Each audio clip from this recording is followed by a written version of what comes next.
Los primeros años de la secundaria no tuve mucha conciencia, pero sí tenía conciencia de que algo estaba sucediendo. Por ejemplo, en el colegio había garitas, que eran especies de peceras, donde estaban los celadores y que se instalaban en la confluencia, en la intersección de los claustros.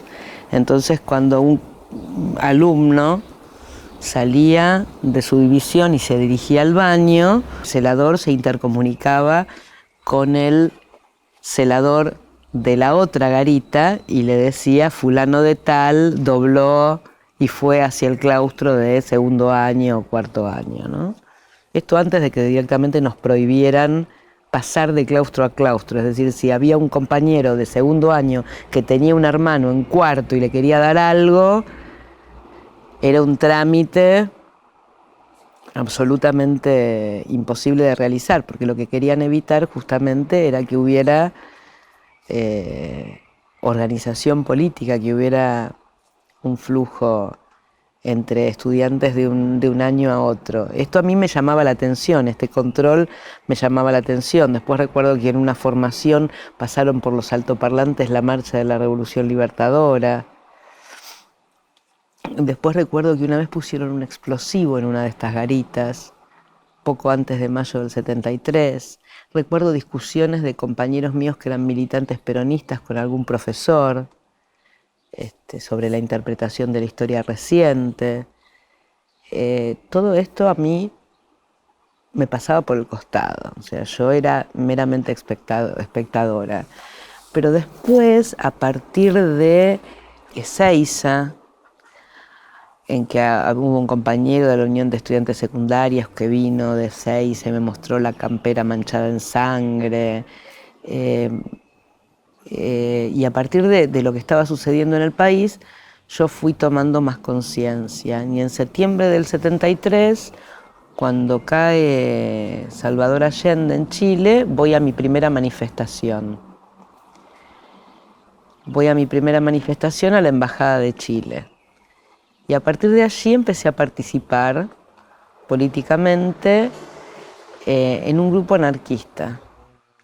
Empecé a tener charlas con algún compañero y este compañero me decía que como utopía el anarquismo era fantástico, pero en realidad si uno quería tener incidencia en el proceso histórico en la Argentina, se tenía que incorporar, tenía que acompañar al peronismo. Y esto lo empecé a discutir con una compañera mía, con Norma Masuyama, que era un año más chica que yo, y ahí decidimos vincularnos con la JP.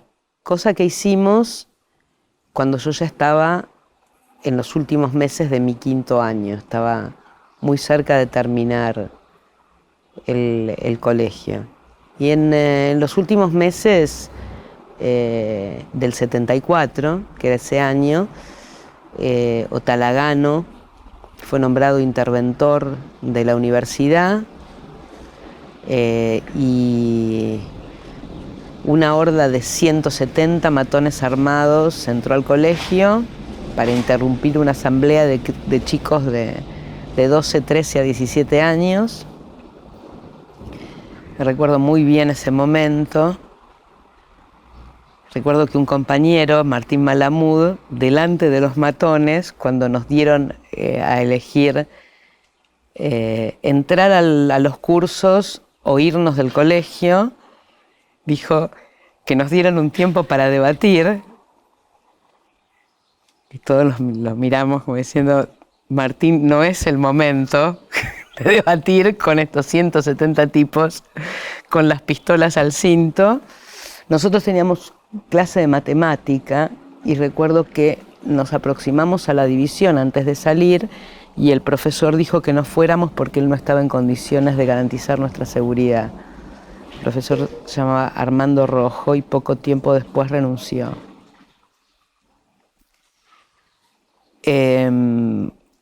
A partir de ese momento se cortaron las clases y ya no volvimos al colegio.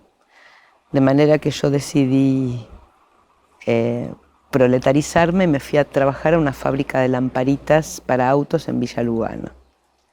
Yo tenía 17 años, me había inscrito en la escuela de periodismo, en el Instituto Grafotécnico, porque no había periodismo a nivel universitario, era un terciario, y además, como mis padres me habían presionado mucho para que hiciera una carrera universitaria, decidí empezar la licenciatura en Economía.